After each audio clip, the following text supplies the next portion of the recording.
Hi children, today we are going to start the next chapter, that is sources of energy. In class 9, you studied about energy. Energy exists in different forms such as chemical energy, electrical energy, mechanical energy, etc. And we studied the law of conservation of energy. That says that energy can neither be created nor be destroyed. But we can transform one form of energy into another form. So from this law we understood that we cannot create energy, we cannot destroy it. So there is no need to worry about energy. But today's world mainly deals with the energy crisis. The main problem is energy crisis. What is energy crisis and what are the reasons for that? Due to increased population and industrialization, the demand for energy is increasing. But the conventional sources of energy are non-renewable in nature, it is getting depleted. So this creates energy crisis. What is the reason for this energy crisis? Even though the energy remains the same, why we are worrying about energy crisis? What is the reason? So we can explain that based on some simple examples. Consider that a cup of hot tea is placed on the table. After 15 or half an hour, when you check the glass of tea, what you can see? It will become cool. Where does this heat energy go? The heat energy in the hot tea got dissipated into the environment, in the surrounding area. Can you get this heat energy back to the tea? No. The next example, consider a burning candle. A candle consists of chemical energy. When it burns, chemical energy stored in the candle changes into light energy and heat energy. Can you get this light energy and heat energy back to make this chemical energy stored in the candle? No, it is not possible.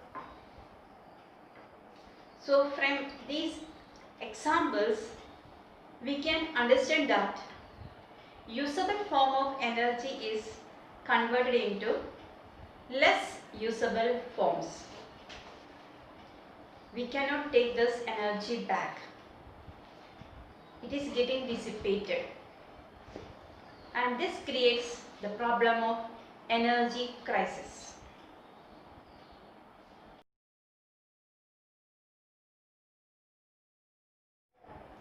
There are different sources of energy such as hydroelectric energy, solar energy, thermal power plants, fossil fuels, etc. So which is a good source of energy? Depending upon our needs, we are selecting different energy sources. For cooking food, we mainly prefer LPG.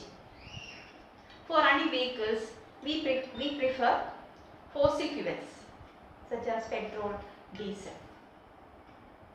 For running electrical appliances in your house, we prefer electrical energy. So depending upon our needs, we are selecting different sources of energy. So what's the criteria for selecting a best or the good source of energy?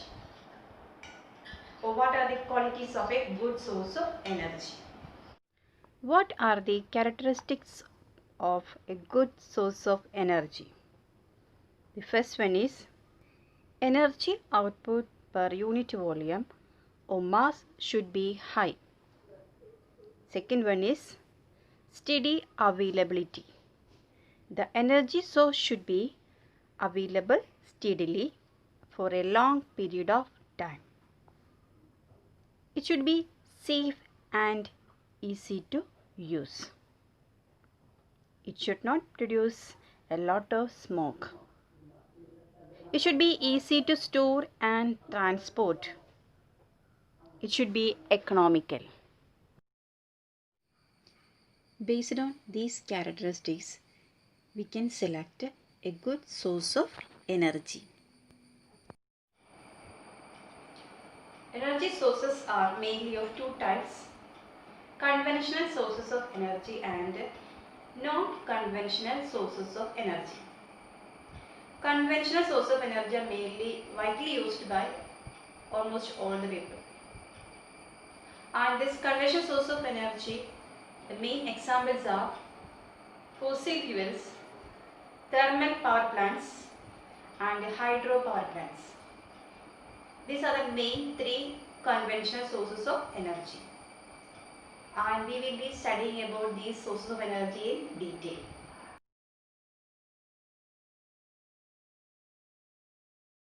The major fossil fuels are coal, petroleum, and natural gas. Fossil fuels are the most commonly used conventional source of energy. Our technologies, vehicles, industries, etc. are mainly depending on fossil fuels. What are the advantages of using these fossil fuels? Fossil fuels produces large amount of energy on burning. It is easily available and easy to transport. Fossil fuels can produce large amount of electricity at a single location.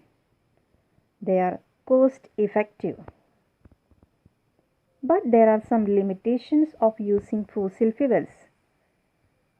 The first among that is they are non-renewable sources of energy.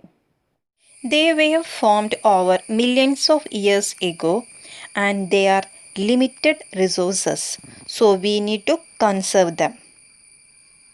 Burning coal and petroleum causes air pollution. The oxides of carbon, nitrogen and sulfur released on burning fossil fuels causes acid rain. Acid rain affects soil and aquatic organisms. The increased air pollution due to fossil fuels causes greenhouse effect and global warming. These are the drawbacks of using fossil fuels. Since they are limited in nature, care should be taken while using them and we have to conserve them.